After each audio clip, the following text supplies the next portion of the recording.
नमस्कार सर्वांना, माझ्या YouTube चॅनलवर आपल्या सर्वांचे स्वागत आहे.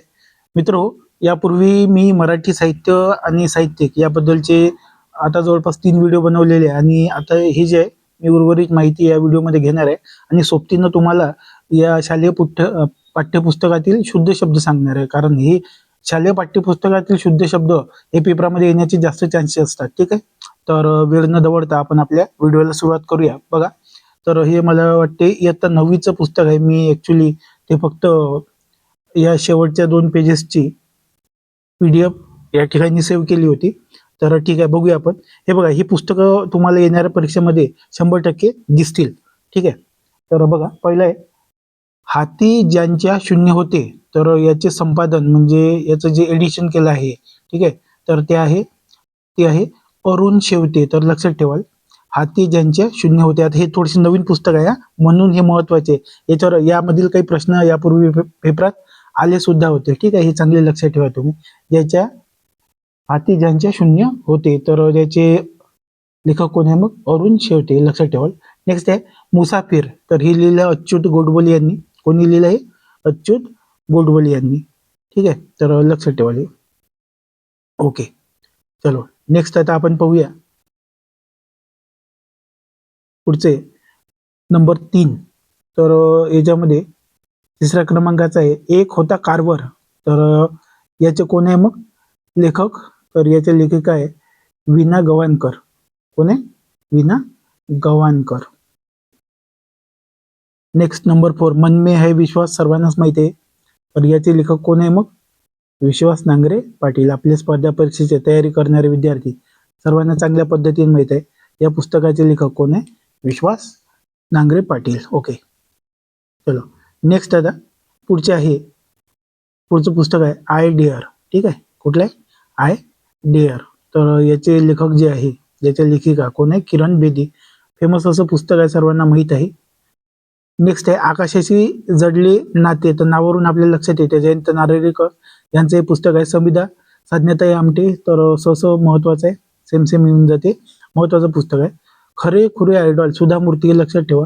हे बघा, याच्यामधले युनिकनेस असा आहे की याच्यामध्ये सध्याच्या म्हणजे लेटेस्ट काळातील पुस्तकं यामध्ये दिलेली आहे. ठीक आहे, तर हे खूप महत्वाचे आहे. हे चांगलं लक्षात ठेवा तुम्ही. याच्यावर प्रश्न विचारला गेलेला आहे. कुठला? खरे खुरे आयडॉल हे कोणी लिहिलेलं आहे पुस्तक? तर हे सुद्धा मूर्ती यांनी लिहिलेलं आहे. चला, नवं पुस्तक आहे संस्कृतीच्या पाऊलखुणा. तर याचे लेखक जे आहेत दत्ता भोसले. तरी तुम्ही चांगलं रिवाइज कराल व्यवस्थितरित्या. व्यक्ती आणि वल्ली सर्वात महत्वाचं पुस्तक आहे, सर्वांना माहीत असं पुस्तक आहे. पु ल देशपांडे यांचं झाडाझडती. विश्वास पाटील. तुम्हाला म्हटलं होतं मी पानिपत आणि झाडाझडती हे कोणाचं? विश्वास पाटील यांचं. स्वामी आणि श्रीमान योगी रणजित देसाई. माहित आहे. यश तुमच्या हातात. काही जणांनी हे पुस्तक वाचलं सुद्धा असेल. शिवखेरा यांचं प्रसिद्ध असं पुस्तक आहे. तोत्तोचान असे शब्द आहे तो. तर हे याचं अनुवाद केलेलं आहे चेतना सरदेशमुख. आणि इकडे अजून एक नाव येते गोसावी. चेतना सरदेशमुख गोसावी. तर हा प्रश्न ना मराठी ऑलिम्पियाड मध्ये विचारला होता. तर मला तुम्हाला ते सांगायचं आहे की जे स्पर्धा परीक्षेचे प्रश्न आता विचारले जात आहे साहित्याबद्दलचे, तर त्याच्यामध्ये आपल्या शालेय पाठ्यपुस्तकांचा खूप महत्वाचा वाटा आहे. त्यातीलच जवळपास सर्व प्रश्न आजकाल विचारला जात आहे. लक्षात ठेवा. आई समजून घेताना हे कोण लिहिलंय? उत्तम कांबळे यांनी.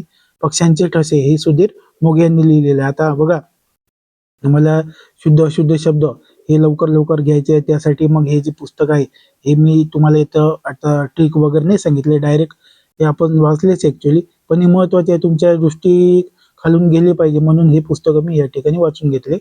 तुम्ही व्यवस्थितरित्या ती रिवाइज करून घ्याल. आता ते जबाबदारी तुमची. ठीक आहे, तेवढं कराल तुम्ही. फक्त एक वेळेस तुमच्यासाठी रिपीट मी वाचून घेतो. हाती ज्यांच्या शून्य होते याचे लेखक आहे अरुण शेवते. मुसाफिर अच्युत गोडबोले. एक होता कारवर वीणा गवाणकर. त्यानंतर मन में है विश्वास नांगरे पाटील. आयडियर माहिती आहे सर्वांना किरण बेदी. आकाशाशी जडले नाते जयंत नारळीकर. नावन समजते. संविधा साधन्यताई आमटे. खरे खुरे आयडॉल सुधा मूर्ती. संस्कृतीच्या पाऊलखुणा दत्ता भोसले. व्यक्ती आणि वल्ली पु ल देशपांडे. आता हे मी तुम्हाला ट्रिक सुद्धा सांगू शकतो, परंतु मेनली आपल्याला फोकस या ठिकाणी शुद्ध शब्दावर करून घ्यायचा आहे. तर सोबतीनं मला पूरक पुस्तकांची यादी दिसली, त्यामुळे हे सुद्धा मी तुमच्यासाठी वाचन करून घेत आहे. तुम्ही चांगलं लक्षात ठेवाल.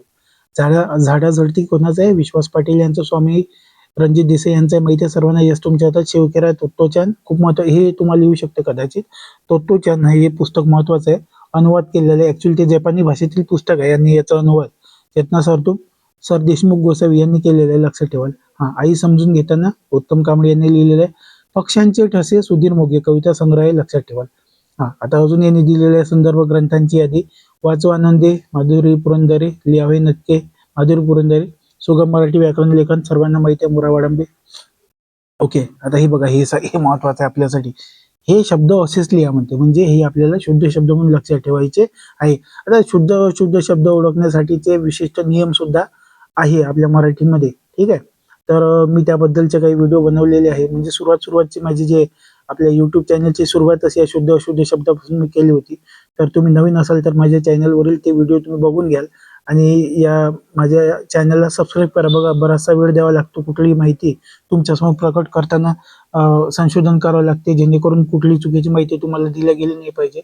तर वेळ इन्व्हेस्ट करावा लागतो. त्यामुळे तुम्ही एक तेवढं कराल, माझ्या युट्यूब चॅनलला सबस्क्राईब करा, जेणेकरून तुम्हाला पुढे मी जेव्हा असेच व्हिडिओ बनवेल, म्हणजे कंटिन्यू बनवत जाणार आहे मी, ते तुम्हाला त्याचं नोटिफिकेशन आल्यावर ते व्हिडिओ तुम्ही बघू शकता, ठीक आहे. ठीक आहे, चला आता योग्य लेखन नियमानुसार जे आहे आपण काय करत आहोत, आता शुद्ध शब्द बघत आहोत. बघा, अंतःकरण, तर तो नंतर काय असतो, विसर्ग असतो, लक्षात ठेवा. अनिर्णित, आता अनिर्णित हा शब्द महत्वाचा आहे, कारण रफारवाला जो शब्द असतो जनरली तो काय असतो, दीर्घ असतो. इथं काय आहे, रस्व आहे, हा महत्वाचा शब्द आहे. अर्थशास्त्रज्ञ असा शब्द लिहिला जातो. अस्तित्व, वेलांटी लहान आहे. आशीर्वाद, हे मी म्हटलं होतं, काय म्हटलं होतं की रफार आहे, रफारचा उच्चार करण्यासाठी रफारच्या अगोदरच्या अक्षरावर काय होतो, आघात होतो, आणि म्हणून शची वेलांटी रस्व पाहिजे, लक्षात ठेवा. हा आशीर्वाद शब्द बरेचसे जण आशीर्वाद किंवा शची वेलांटी लहान अशा पद्धतीने चुकीचे लिहितात, लक्षात ठेवा. हा शब्द या पद्धतीने मराठीत असा आहे, आशीर्वाद वचे शची वेलांटी काय दीर्घ आहे, लक्षात ठेवा. उज्ज्वल डबल ज असतो. उन्मेष, ओजस्वी, औचित्य डबल त नसतो, सिंगल त असतो. ऋण निर्देशा, रू बघा कसा आहे, हा रू नाही, मी मागं सांगितलं तुम्हाला रू असाच काढायचा, इंग्लिशवाला आर नाही काढायचा, इथे लक्षात ठेवा. कर्तृत्व असते, कीर्ती, हा बघा, हा रफारचा नियम बऱ्याच वेळेस कमी पडतो. मी काय म्हटलं होतं, रफारच्या मध्ये काय म्हटलं होतं की ज्या अक्षरावर रफार असतो, ठीक आहे, त्याच्या अगोदरच्या अक्षरावर आघात होतो, म्हणून त्याला लागलेली वेलांटी किंवा काना, म्हणजे वेलांटी उकार, हे काय असते, दीर्घ असते. म्हणजे कीर्ती, जनरली पहिलं अक्षर ची वेलांटी मराठीमध्ये रस्व असते, परंतु इथं रफा असल्यामुळे कीर्तीमध्ये क ची वेलांटी काय आली, दीर्घ आली, लक्षात ठेवा. पुढचा शब्द आहे कुत्सित, काय शब्द आहे, कुत्सित, लक्षात ठेवा. ओके, चलो नेक्स्ट. आता पुढचा शब्द आपण पाहूया. हा शब्द आहे गरिबी. आता हा शब्द घेतलेला आहे मी अगोदरच. गरीब शब्दामध्ये वेलांटी दीर्घ असते, परंतु जेव्हा तुम्ही गरीबी करता तर ब ला वेलांटी लागते, बरोबर आहे. मग तिथं बीचा उच्चार लांबवा लागतो, म्हणून गरीब मध्ये र ची वेलांटी जे दीर्घ असते, तर याच्यामध्ये ते काय होते, रस्व होते, जेणेकरून बीचा उच्चार लांबला पाहिजे, ते लक्षात ठेवा. गरीबी शब्द असा असतो. चमत्कृती, लक्षात ठेवा. जीवित कार्य, हा शब्द महत्वाचा आहे, कारण जीवित मध्ये पहिलं अक्षर असून सुद्धा हे काय ज ची वेलांटी दीर्घ आली आहे, लक्षात ठेवा. ठराविक शब्द लक्षात ठेवा. ठराविक मध्ये काय आला, व ची वेलांटी दीर्घ असते, लक्षात ठेवा. तत्वज्ञान डबल त असतो. नेक्स्ट आहे दातृत्व, लक्षात ठेवा. दीप प्रज्वलन, आता याच्यामध्ये दोन तुम्हाला अक्षर लक्षात घ्यावं लागेल. लक्षात ठेवा, दीप, दीपावली, दीपक, दीपा अशा शब्दामध्ये द ची वेलांटी दीर्घच राहणार, म्हणजे दीपशी संबंधित शब्दामध्ये, लक्षात ठेवा. आणि प्रज्वलन मध्ये डबल जण आहे, हे लक्षात ठेवा. म्हणजे दीप प्रज्वलन असा शब्द होईल तो जो दिलेला आहे. दृष्टिकोन मध्ये सुद्धा वेलांटी बरेचसे जण दीर्घ काढतात, न बाणाचा करतात, तर तसं नाही आहे. हा शब्द पहा कसा आहे, वेलांटी रस्व आहे, ठीक आहे, न नडाचा आहे. निर्मिती शब्द हा महत्वाचा आहे, का, कारण रफारवर म्हणजे मला रफार आहे, ठीक आहे, तरी सुद्धा त्याच्या अगोदरचा नि जो आहे हा काय रस्व आहे, म्हणून वेगळा शब्द आहे. हा शब्द मी घेतलाय. निर्भर्त्सना असा त्याचा स्पष्ट उच्चार होतो, कसा होतो, निर्भर्त्सना, आणि हे दोघांवर काय आहे, रफार आहे, भवर आणि सवर, असं असून सुद्धा नची वेलांटी काय रस्व आहे. निष्क्रिय, वेलांटी लहान असते. अच्छा, निष्क्रिय शब्द आला होता याच्यात आपल्या टीईटीच्या एक्झाम मध्ये. परिस्थिती शब्द माहिती आहे. परीक्षा शब्द आपण एवढ्या वेळेस लिहितो, परंतु मॅक्झिमम टाइम तर वेलांटी मला रस्वच दिसते बऱ्याचशा याच्यात. आता मी मागे व्हिडिओ बनवला तेव्हा हे शब्द घेतले होते मी, याच्यामध्ये रची वेलांटी काय दीर्घ असते, लक्षात ठेवा. ओके, चला नेक्स्ट.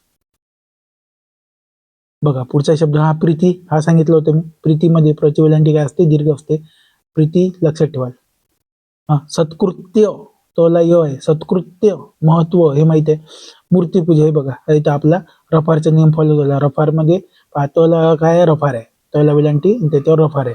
त्याच्या अगोदरचं अक्षर म जो आहे त्याचा उकार जो आहे मू, तर तो काय दीर्घ आहे. तसं पहिलं अक्षर रस्व असते, परंतु इथं काय दीर्घ आहे, लक्षात ठेवा. मैत्रीणमध्ये वेलांटी रस्व पाहिजे. मैत्रिणीला बघा, मैत्रीण शब्द काय, त्रवची वेलांटी दीर्घ आहे. मग जेव्हा न ला इथं वेलांटी लागली मैत्रिणीला, तर नील ते वेलांटी लागल्यामुळे त्याचा उच्चार लांबतो, दीर्घ. ठीक आहे, याचा उच्चार लांबवण्यासाठी त्रची वेलांटी जे आहे म्हणजे त्याचा उच्चार कमी करावा लागतो. म्हणून मैत्रिणीला म्हणजे त्रची वेलांटी काय, रस्व, आणि इथं काय दीर्घ आहे. हा फरक आहे, लक्षात ठेवा. वक्तृत्व हा शब्द जो आहे ना, उच्चारण्यासाठी बरेचसे जण जे आहे म्हणजे हे शब्द चुकीचं उच्चारतात. कसं, हा शुद्ध शब्द, याचा उच्चार पहा कसा आहे, वक्तृत्व.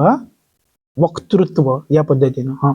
याला काही जण वांडमय म्हणतात, बरेचसे विचित्र विचित्र याचा उच्चार केला जात असतो. तर याचा शुद्ध उच्चार आहे वाङ्मय. वाङ्मय, ओके, लक्षात ठेवा.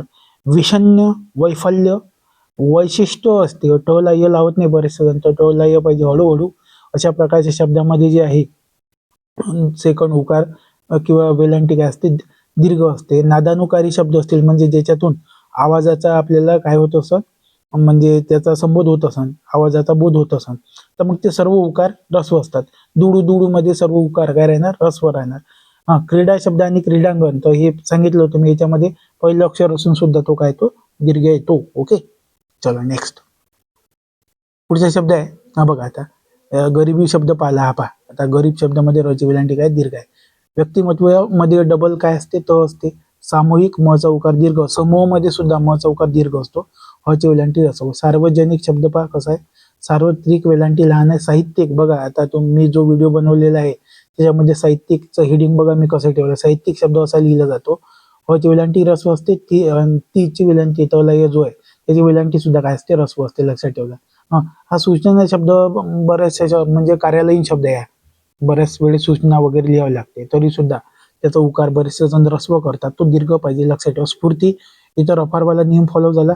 फचा उकार दीर्घ पाहिजे. सृजनशीलता असते. स्मृती दिन, त्याची वेलांटी लहान होती दिन जोडल्यामुळे, ते त्यांचा स्मृती सिंगल शब्द असा असतो. हार्दिक मध्ये वेलांटी काय पाहिजे, रस्व पाहिजे असते. ठीक आहे, हृदय शब्द माहिती आहे आपल्या सर्वांना. तर अशा पद्धतीनं जे आहे थोडं मी फास्ट मध्ये घेतले हे शब्द.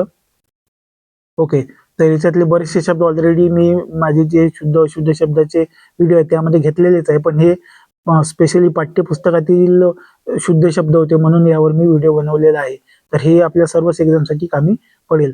तर आपण सर्वांनी आतापर्यंत हा व्हिडिओ बनवला म्हणजे बघितला असेल तर आपण खरोखर मराठी विषयाबद्दल सिरियस आहात असं म्हणण्यास हरकत नाही. तर जर का तुम्ही माझ्या चॅनलवर नवीन असाल तर माझ्या युट्यूब चॅनल सबस्क्राईब करा. ठीक आहे, तर भेटू पुढच्या नवीन व्हिडिओमध्ये. तोपर्यंत सर्वांनी आपली काळजी घ्या. धन्यवाद.